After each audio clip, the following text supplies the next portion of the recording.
একটি আমল আছে যে আমলের বিনিময় আল্লাহ তাআলা দিবেন ব্ল্যাঙ্ক চেক দিয়ে বিনিময় দেওয়ার মতো করে, হিসেব ছাড়া। একটি মাত্র আমল আছে, আর কোন আমল নাই। যে আমল সম্পর্কে আল্লাহ রাব্বুল আলামিন কোরআনে কারীমে বলেছেন যে এই আমলটি করলে দুনিয়াতে কোন কাজের বিনিময় যেরকম ব্ল্যাঙ্ক চেক দিয়ে দিলে আমরা মনে করি যে ফিগার তার মতো বসা নিতে পারবে, সবচাইতে বড় অ্যামাউন্টটা সে বসাতে পারবে, ঠিক একই ভাবে একটি আমল করলে কিয়ামতের ময়দানে বান্দাকে আল্লাহ তাআলা হিসেব করে করে কয়েকটা নামাজ পড়েছো, কয়টা রোজা রেখেছো, কয় টাকা দান করেছো, কয়বার তাসবিহ করেছো, এভাবে হিসেব করে করে আল্লাহ তাআলা দিবেন না। আল্লাহ তাআলা থোক ব্ল্যাঙ্ক চেকের মতো হিসেব ছাড়া দিয়ে দিবেন একটা আমলের বিনিময়। সে আমলটা কি?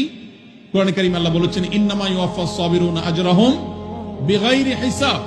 যারা তাদের জীবনে ধৈর্যশীল হিসেবে নিজেদেরকে প্রমাণ করতে পেরেছে।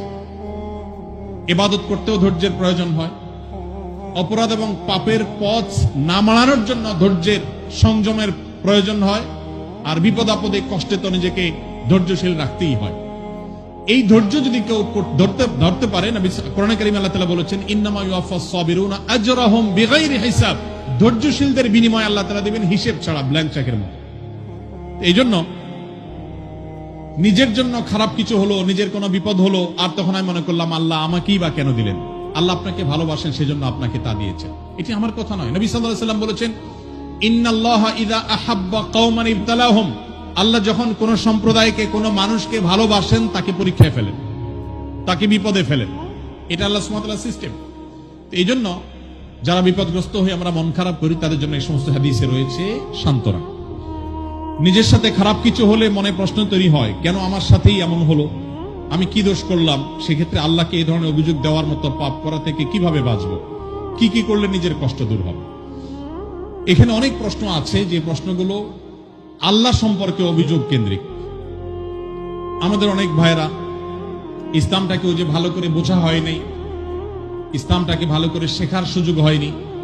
আমরা আমাদের বিবেক দিয়ে আল্লাহ সুবহানাহু ওয়া তাআলাকে জাজ করে অনেক প্রশ্ন করি।